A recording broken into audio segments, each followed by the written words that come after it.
I've talked about this before, guys, and that is how women's sports continue to struggle. They continue to struggle to get the necessary respect that they deserve and the necessary coverage that they deserve. So rather than speaking about it by myself today, I'm bringing on a professional to join me. But before I get started with that, I want to remind you that the podcast is being brought to you by Audible. Well, Shane, what's Audible? Audible is your platform to get any kind of audiobook download, right? So some people love listening to their books rather than reading them. They can listen to them at their own convenience. They can listen to them at 2x speed, just like a podcast. Well, if you want your free audiobook download, you can go to www.audibletrial.com/thegametimeguru. That will give you a 30-day free trial. So make sure you use www.audibletrial.com/thegametimeguru for your 30-day free trial.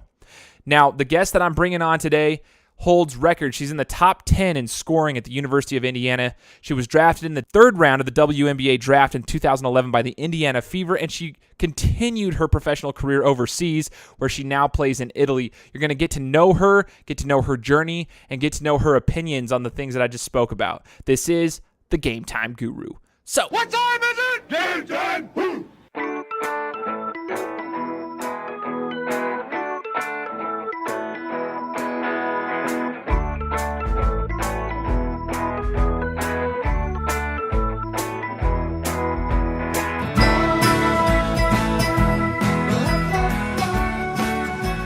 What's going on, everybody? Welcome out to another episode of the Game Time Guru podcast. Once again, I'm your host, Shane Larson, coming to you this week with a very special guest of mine. I've got a professional athlete on the phone with me today.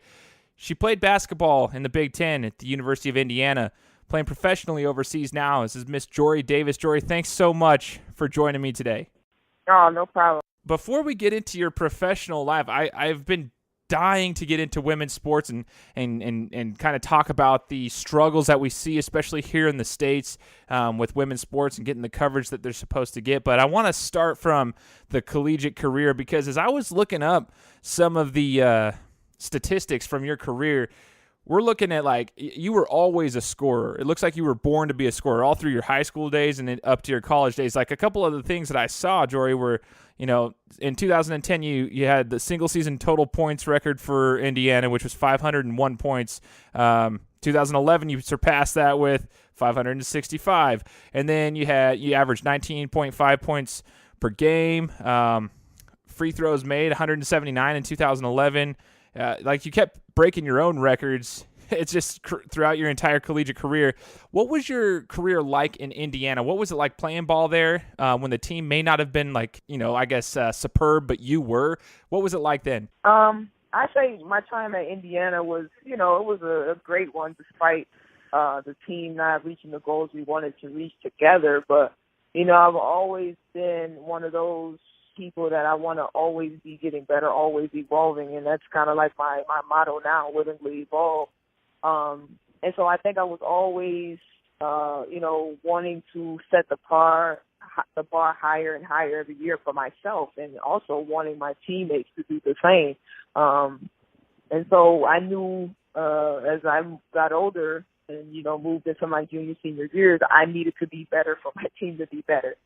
And I think that's kind of what pushed me to just keep improving, because I knew I had to take my game to another level to try to help us win games. You know, unfortunately, as a team, as a unit, we didn't do big things, you know, but consistently pushing myself individually, I did reach a few, you know, pretty good goals to put on my resume. So I think that was my mindset throughout Indiana. And despite the basketball, I mean, graduating from Indiana University, I've met a lot of people, you know, and it's a great school to be a part of and say I'm an alumni. So, you know, outside of basketball, it was still a great, very great experience for me. Absolutely. Now, for all my listeners that are over here on the west side of the states, I'm based in Idaho.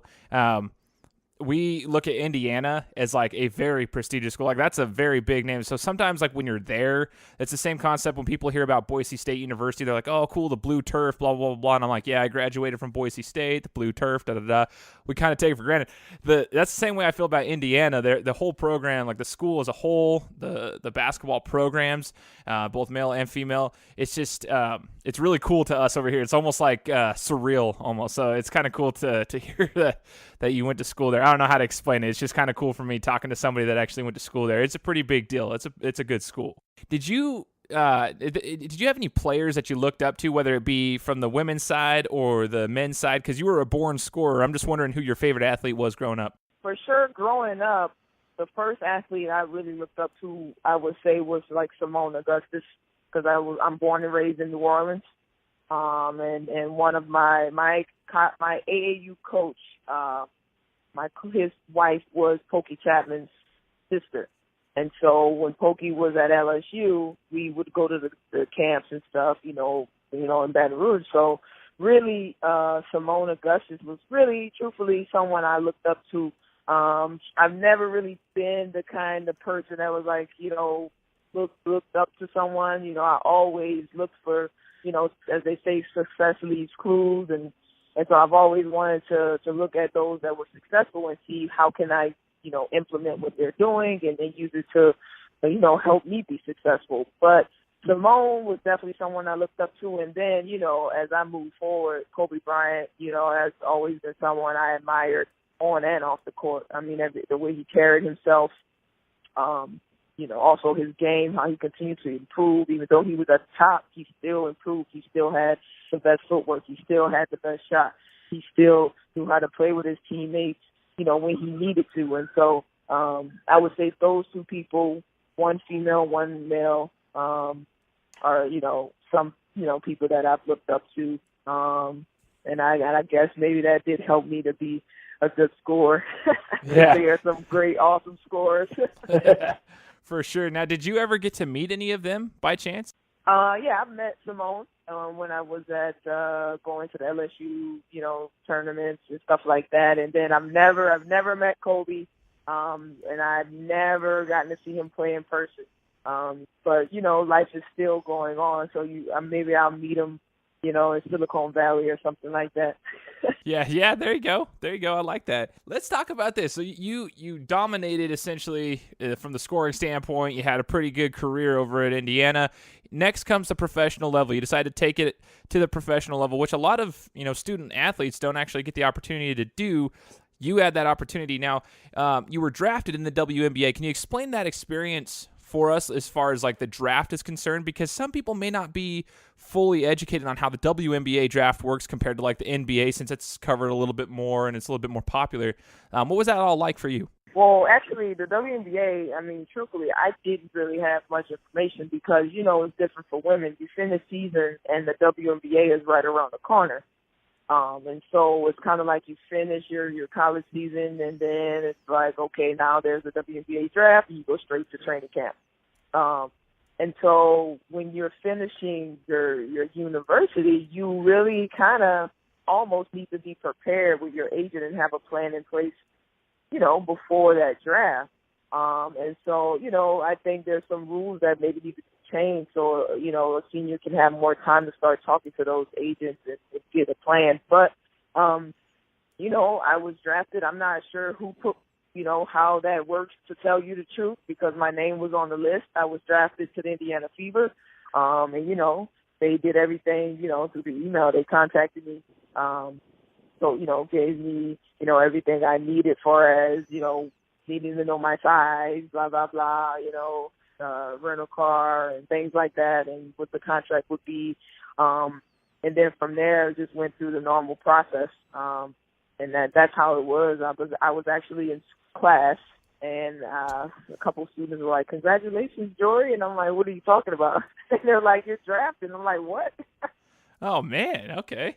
Yeah, for me, it was really something I wasn't prepared for. I didn't really know that was going to be happening, whereas somebody is, a top 10 kid that's going to go to the draft, I think it's really different for women compared to the men's process. And unless you're like those top 10 women, it's not really that big of a event because, it's not the same as the men. And then, of course, on the top 10 or those first-round picks are kind of the ones that are guaranteed even that opportunity to get in camp.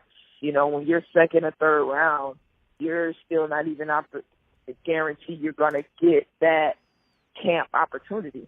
And so it's very a small window to get into the league.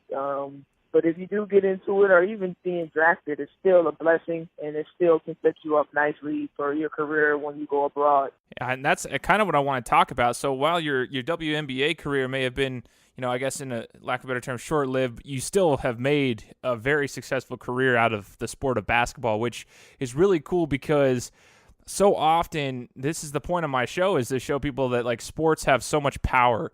It's not just a bunch of dumb jocks. Like, it has power. Like, and it's both for males and females. Like, it's got a lot of power to take you places. And you continued abroad, is what you said. So let's discuss that. Like, overseas, I know that in the United States, the women don't really have a developmental league, like a minor league system. And the men, for that matter, kind of do. We got the G League here for the men, but even that has its downfalls in regards to the contracts are very low, for that matter, comparably to the NBA. So a lot of people go overseas because it's a better paying gig. But I want to hear about your experience overseas. Were you excited to go play overseas, and what's the game like over there? Well, I was excited because I had already had earlier in my life some European experience. I went from New Orleans to I lived in London my freshman year of high school because my dad was on international assignment there. So I actually lived in London for a year. So I was kind of prepared. I wasn't too nervous about taking that international journey. However, I was a little nervous because I was going to Israel for my first year. Oh, boy. So that was, totally different than Europe. But I was excited because I still was going to be able to play the game, which, a lot of athletes go through that transition where they don't have that opportunity to keep playing. And so I was, blessed, and I was happy that I could keep playing. And also it was, still in my mind that, okay, I'm going to go overseas, do what I need to do, and get back in the WNBA. So, overseas is kind of like your G League or something. You go overseas and you do well, and then maybe you can get into the camp again. So I was really highly motivated. And then Israel turned out to be a very fun fun place. And they had a lot of great players that actually played in the WNBA.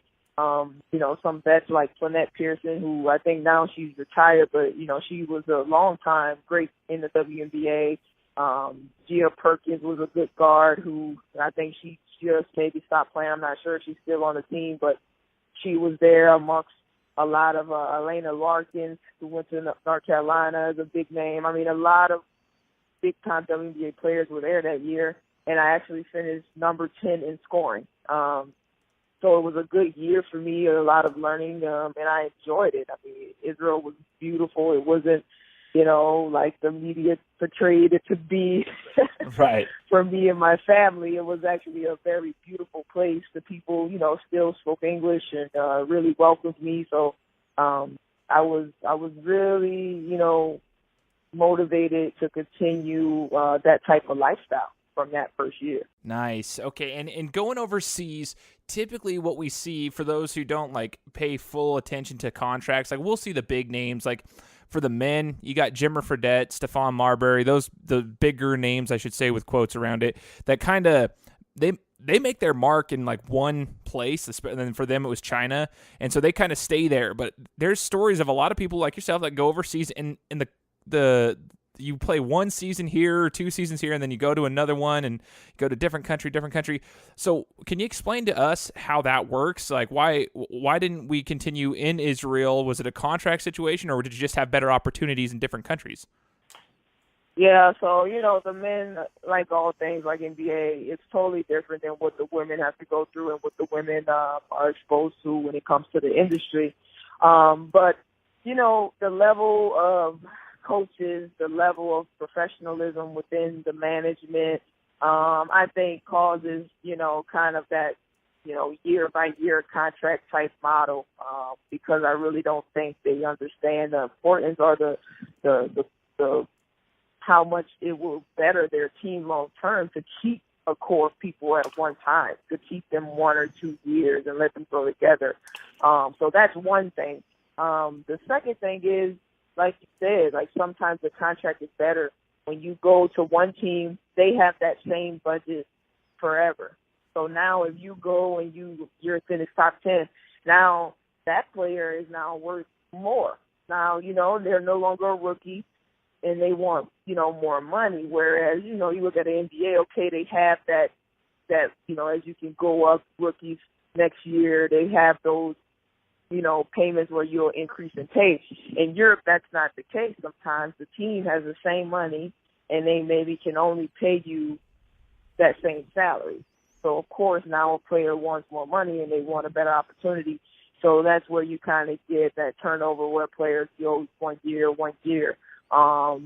And then, you know, sometimes it just doesn't work out. Sometimes a coach is fired, so now it's a different coach. They want a different style of play. They want a different, you know, team. And not all the time the president chooses to the players. So there's a lot that goes into it that is kind of just, in my opinion, the lack of knowledge on some of the, you know, management part overseas. And it's just kind of that continuous turnover of players and, you know, trying to get that right mix.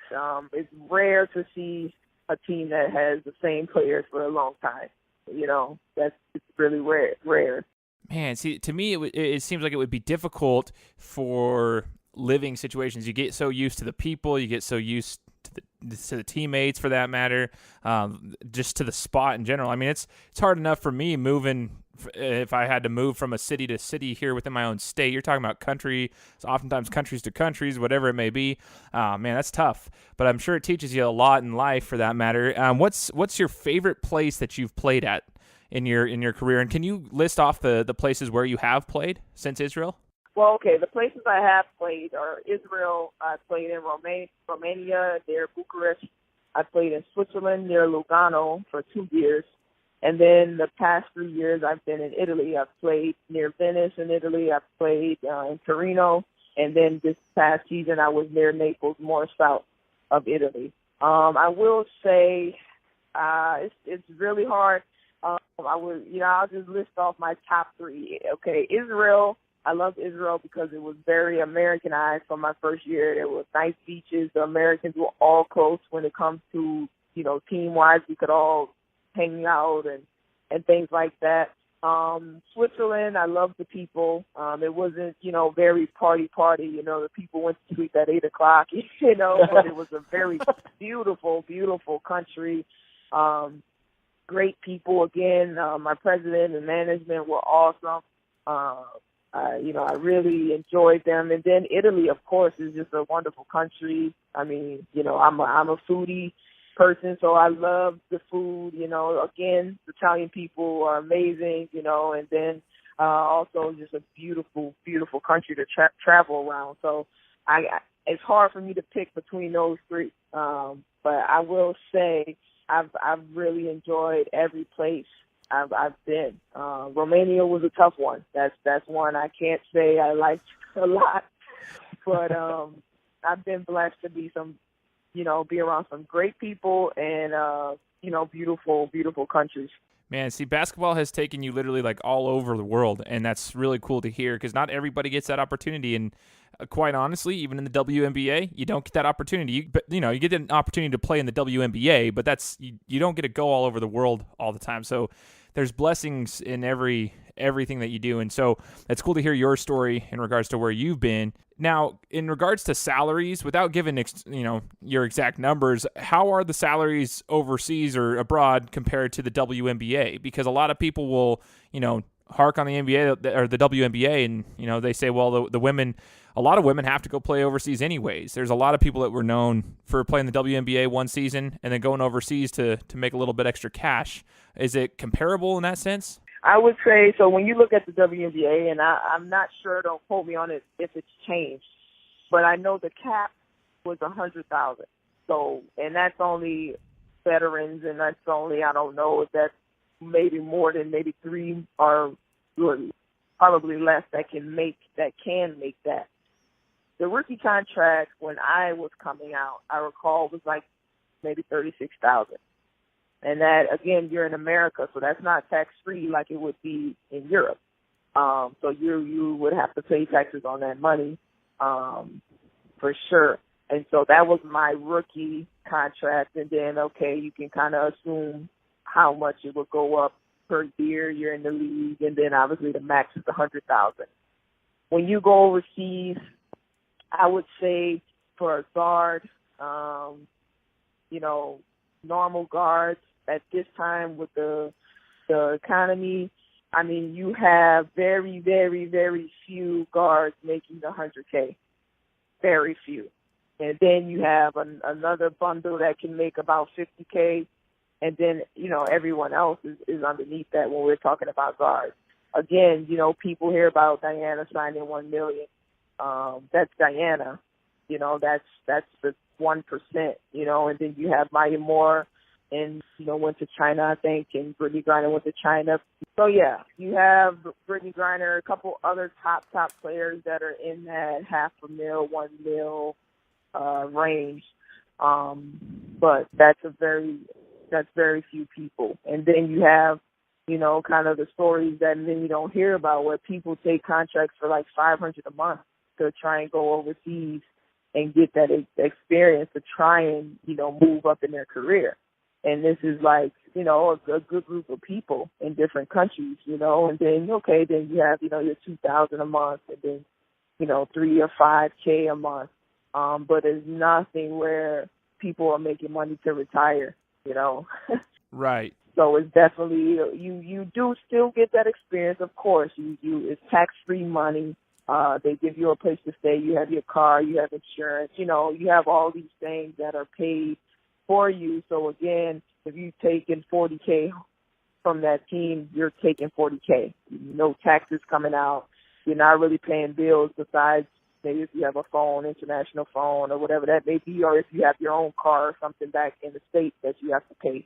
So those are some advantages of it. But for as really saying, okay, that player is set, they play pro, a lot of people don't get that, when we are done playing, we need to be setting up something outside of the game for when we're done. And so, the money is not what people assume it is. Man, and that's kind of where I wanted to get to before we wrap it up here then, Jori, is kind of what you're doing to set yourself up for the future. I noticed that you obviously you got basketball, but you seem to have more planned going forward.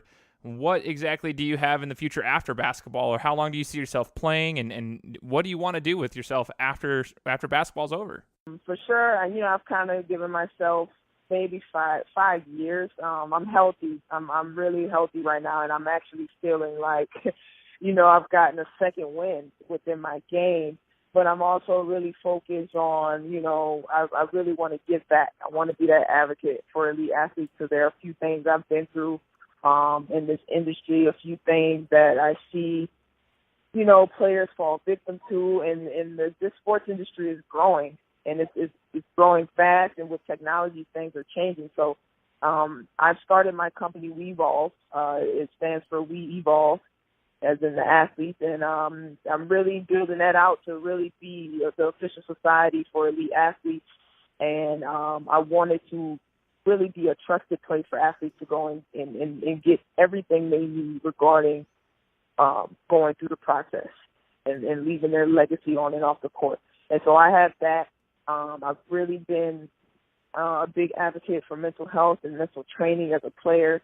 And so I've, kind of just started my thing called Affirmed Mind, which is nothing big, just something to document my journey and share things I use to really help build, my confidence as a player and things like that. And then other than that, it's just more so, trying to really get myself out there, do things in the community and stuff like that. You'll be surprised that I'm an elite athlete that played pro.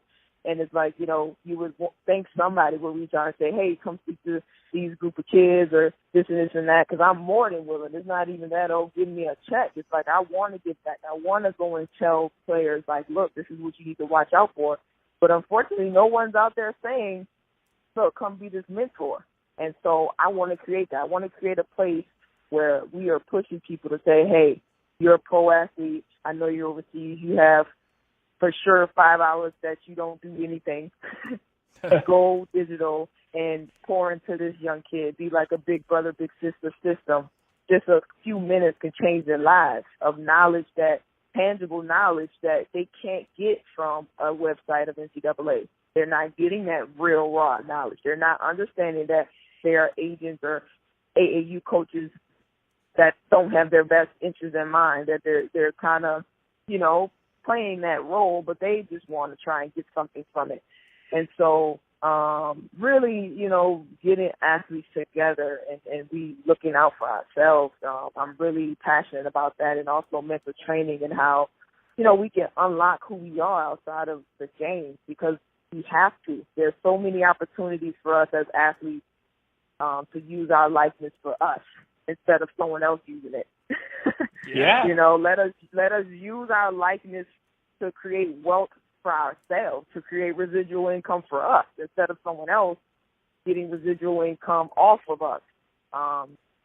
And so, that's the journey I'm on right now, and that's what I'm on, and really trying to connect with people with that same mindset to help me build out Weevolve, that want to be a part of it, that understand the big vision, and just keep moving forward. I mean, like when I started to dribble at 3, it was a process. I didn't know what I was doing, but I said I was going to play basketball, and I did it. So I'm kind of taking that same process, taking baby steps, and that's where I'm going so far. It obviously worked out with you in regards to basketball. I don't see why it couldn't work out here. I think that's awesome. As I'm listening to it, I think it's rad. So, I'm going to get behind this 100% because I'm going to keep my eye out for it too, like what you got building in regards to building your own brand and such. I think it's so cool. I think it's also very interesting what you said, Jori, in regards to the salaries you were talking about, all this stuff. It just frustrates me because we see such a huge gap. Like you said, it's not enough to retire on. It's not like the big time money for everybody except for the 1%ers. What do you think what would you do, or what can we do to help women's sports grow, especially basketball for that matter, in the United States, to where we can get the coverage and maybe get those salaries higher, with the media incomes coming in and such? What can we do? What can we do to help out women's sports going forward? I think, and I don't want to give a cliche answer and say, people need to come support. I think, we really need to take some notes from, some of these influencers and, these digital marketers and really start to be more real and allow, the women to share some of their stories. Like you said, you don't really know the truth about Europe. We're not telling these stories of how people come into a house when they first arrive at a low-level team and it's terrible, and they haven't got paid for months and they're struggling. We need to be more open about what's going on and how we work, And I think when we open up and we say, look, man, we are working here, start documenting us in the gym around the world playing against guys that were killing them, because those are the guys that respect us. Those are the guys that maybe come to some game. But, sometimes people aren't seeing that. They're not seeing how much time we put in just as much as the guys. They don't see us. We're right there working with guys. When I'm in Indiana, sometimes my workout is with one of the T brothers and stuff like that. We're right there doing the same thing, working out. And so I think that's how we, can start to grow is, let the fans in them see a little bit more into who we are as women. And then, the cliche answer is, yeah, we need some more people to just, back us. Because there is a way. Because in Europe, they're doing it. In Europe, they have fans, they have clubs that are lasting long. So, we need to figure out what is it that they have that we don't. And, of course, we have a lot of men's teams, so, okay, you have to share those fans. But there's a way. There's always a way. But we just have to find that answer. And, of course, if I had it, I'd probably be at the top of the WNBA, right now. But I think we just must continue to push forward and continue to share our stories and things will evolve and grow. And that's all we really can do. I like it. And I'm going to do my best for you, Jori. I'm trying to do what I can to deliver a panoramic view on sports. I think this is one of the most interesting, intriguing, unique episodes that I've had, one of the best interviews, because it's something that we don't know. It's a lot of stuff that I just learned from your 25, 30-minute discussion with me today. So I greatly appreciate you, and we'll do what we can to help out the entire women's market as far as sports are concerned. And I'll keep rooting for you as far as what you're doing on the court and then off the court when you hang up, I guess you should say, the sneakers there for that matter. And Jori, once again, appreciate you joining the show. I appreciate you, connecting with me on LinkedIn, and hopefully we'll be able to keep in contact in the future. Oh, thank you so much, Shane. And yeah, for sure, stay connected. And, hey, if you need another female interview, I have plenty of them. Hey, let's stay in contact then. Seriously, let's stay in contact for real. For sure, for sure. All right, you have a great day. And for all the listeners out there, we'll talk to you next week. Guys, thanks so much for listening to another episode of my show. Now, if you could go and do me a favor, head over to iTunes, give me 5 stars, and leave me a review, it would be greatly appreciated. Thanks, guys. Appreciate your support.